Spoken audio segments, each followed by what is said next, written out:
Join Samantha and Hans at the next Macro to Micro Options Power Hour held each Wednesday at 4 p.m. Eastern Time. Registration is free. Scan this QR code or click on the link in the description.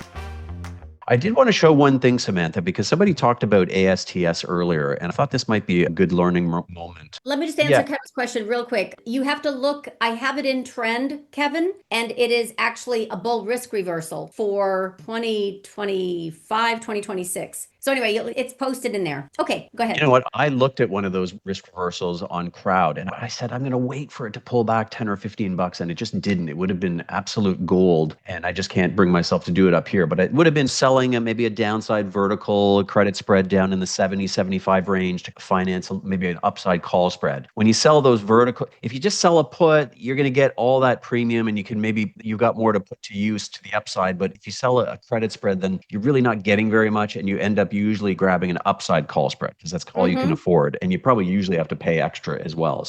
But it's a nice way to create cheap upside leverage for a relatively small debit. But okay, and it's out in time. So this is you give yourself time. Exactly. And I did a trade like that on, people will be shocked to hear it, but I did one on SOXL. So I'm talking about these leverage products, and I've been Shame on you.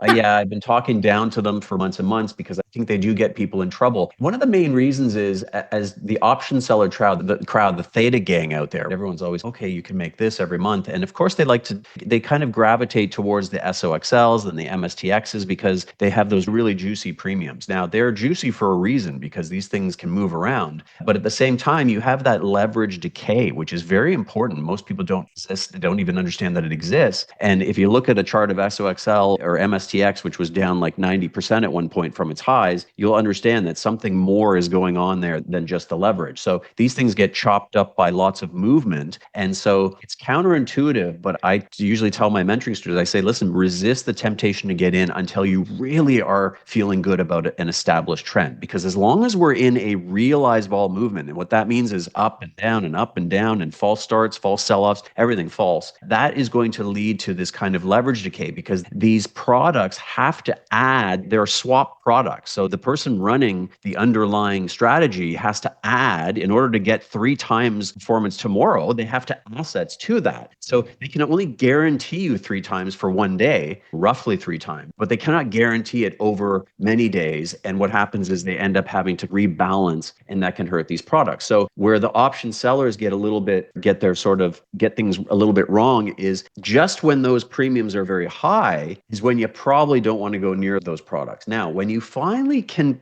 potentially establish a trend, and you probably don't want to try to pick the bottom in them, but when you think that a trend is going to emerge, then these products can absolutely perform. If you can catch a big run in semiconductors or a big run in MSTX or MSTR, then this thing is going to really do it for you. But that is when the option premiums actually compress a fair bit. So it's this sort of counterintuitive world, but they're very interesting, but they're really uniquely for specific situations, in my view. Now, the thing I wanted to bring up is someone talked about ASTS, and it reminded me of, I had a session the other day and somebody said, oh yeah, I was in this trade and I did a poor man's covered call. So if anybody doesn't know what that is, it's instead of buying ASTS, you can go and buy a longer term option, a longer term call on it instead of spending. So for example, if I showed you NVIDIA, you can either buy 100 shares for $13,000 or $13,500, wherever it is right now, $14,000, or you can buy a longer term call at around an 80 delta, and you can spend maybe 35-40% of what you're going to spend on the stock, and you can create similar upside. So if some people who don't have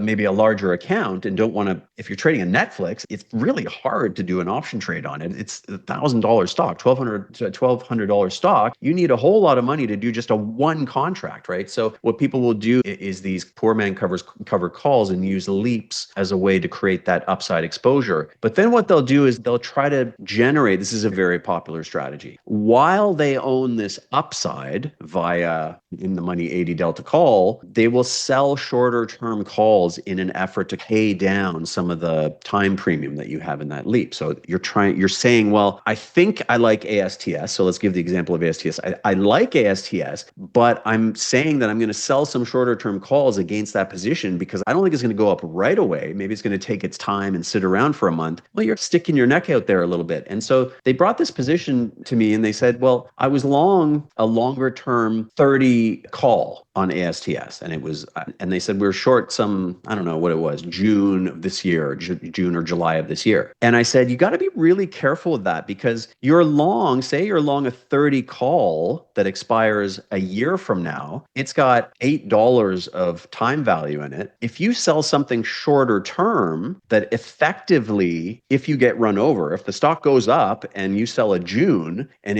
you sold a 32 call for $1.50 or $2, well, you're locking in a loss because you're effectively, if you think about selling that 32 call against your leaps, you're basically agreeing to sell that stock at 32 plus the $2 that you got, right? So you're basically selling the stock for 34. But what if you're selling the stock at 34 and your 30 call is worth $8? Well, you're locking in a $4 loss. So I said, be very careful with these poor man's cover calls. Everyone thinks it's just this easy formula. You buy these long-term calls and then you just keep selling all this. You get all this free money in the meantime. Make sure you do the math. And I'm not saying it's wrong to do it. So I said that to the student. I said, listen, this isn't wrong, but you got to be on your toes because you are making a call that you like ASTS or that you like NVIDIA or something like that. That's the reason you're buying a longer term call. And then you're actually getting in your way by selling a shorter term call. And if you screw this up, you're going to actually lock in a loss. Or if you end up getting assigned and you're short stock against a long leap, long a really expensive put now on a stock that you liked. So you turned it into the complete opposite of what you intended to do. So either you do these where the math doesn't make sense. That's where the math doesn't make sense. You're long something for $8 that's going to get you out. It's going to guarantee a $4 loss if the stock goes up. Either you need to be fast in covering that position. You need to absolutely, when you put that position on, you're going to say to yourself, if this thing hits $34, I am covering this call, or I'm going to turn this into a real mess. Or what I prefer to do is instead of buying an out of the money call, I may own an in the money. So I may own the 20 call. That's going to cost me $12. So let's do the math on that. So if I buy the March 2026 ASTS $20 call, it's going to cost me $12 and say 75 cents. Well, what's my break even on that? $12.75 plus 20. I need this thing to go to $32.75 before I technically am going to make money, right? Because there's time value in there. $20 plus $12.75 means my minimum where I'm going to start making money on this at expiry is $32.75. So now I have a beacon that I can look at and go, well, if I'm going to sell a shorter term call, I better make sure that I'm going to get at least the strike plus the premium on the short term call has to be above $32.75. So that if